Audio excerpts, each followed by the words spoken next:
আমরা আমাদের অগ্রজ যারা ছিলেন তাদেরকে যখন দেখি বিজনেস করতে, এদের সামহাও মাইন্ডসেট একটা জিনিস খুব শক্তভাবে স্টাবলিশ হয়ে গিয়েছিল। সেটা হচ্ছে আমি বিজনেস করছি আমার পরের জেনারেশনের জন্য।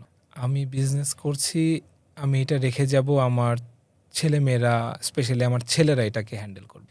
এই মাইন্ডসেটটা নিয়ে যখন ওনারা বিজনেসটা স্টার্ট করে তখন আসলে শুরুতেই স্ট্রাকচারটাই দুর্বল হয়ে যায়। আর আপনি জানেন ফার্স্ট জেনারেশন যে কোনো ব্যবসায়ীকে কিন্তু অসম্ভব রকমের বেশি সময় বিজনেসে দিতে হয়। তো তারা যখন তাদের ধ্যান জ্ঞান সময় সব কিছু তাদের বিজনেসে ঢেলে দিয়েছিল, আর মাইন্ডসেটে ছিল যে এই বিজনেসটা আমি আমার সন্তানের জন্য তৈরি করছি, সন্তানকে ওই প্রপার টাইমিং দিয়ে বিজনেসটাকে যেভাবে গ্রো করা হয়েছে সন্তানটাকে ওইভাবে আর গ্রো করা হয়নি। সো বিজনেসটা বড় হয়েছে, সন্তানের বয়স বেড়েছে। সো যখন ওই বয়স বাড়ার সন্তানের হাতে বড় ব্যবসাটা দেওয়া হয়, এইটার প্রিভিয়াস ওই প্রপার গাইডলাইন স্ট্রাকচার এসওপি এই জিনিসগুলো না থাকার কারণে বয়স বাড়া সন্তানটা বড় ব্যবসাটাকে আর ধরতে পারে না। এবং পেছনে যারা মেহনত করে আসছে তারা ভেঙে ভেঙে ছোটখাটো কিছু কোম্পানি করে শেষ পর্যন্ত পুরো পাওয়ারটাই ধ্বংস হয়ে যায়। মানে একটা সূর্যকে যদি আমরা অনেক ভাগে বিভক্ত করে ফেলি, এটা তো একটা ওই গ্রহাণু বা উল্কাপিণ্ড ছাড়া আর কিই বা হবে। আমরা যারা উদ্যোক্তা, এত বড় বড় স্বপ্ন দেখে আমরা কিন্তু উদ্যোগ নিচ্ছি, কাজ করতেছি।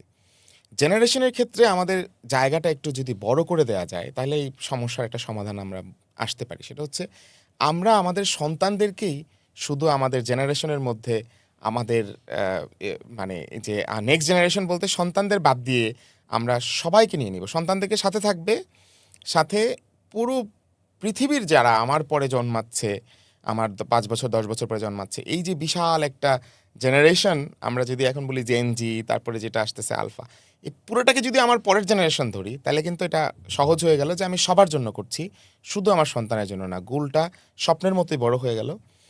আর যারা আমার জেনারেশনের মধ্যে ইনক্লুড হচ্ছে, তাদেরকে যদি আমি একটা জিনিস ট্রেন করি যে আমার মৃত্যুর আগে আমার কোম্পানির ওনারশিপটা আমি 10% 15% দিয়ে গেলাম এই সমস্ত এমপ্লয়ির মধ্যে ভাগ করে বা একটা পলিসি করে, আর বাকি যেটা তোমার আছে সেইটা তোমার হচ্ছে অ্যাসেট।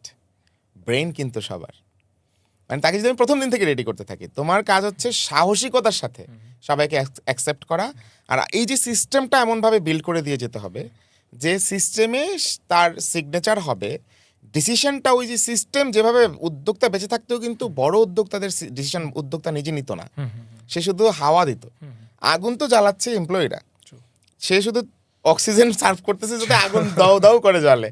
ওইটুক যে অক্সিজেন সার্ভ করাটা যদি শেখায় যায়, দেওয়া যায়, দেন রিয়েলি যেটাকে আমরা জেনারেশন মিন করি, আর বাকি যদি সবাইকে ইনক্লুড করে দেওয়া যায় সিস্টেমে, আমার মনে হয় ইনশাল্লাহ আমাদের যে জেনারেশন এখন, আপনি আমরা আরও যারা আছে, আমরা মনে হয় এই সমস্যাটাকে বাংলাদেশে অ্যাটলিস্ট সলভ করতে। আপনি চমৎকার বলছেন।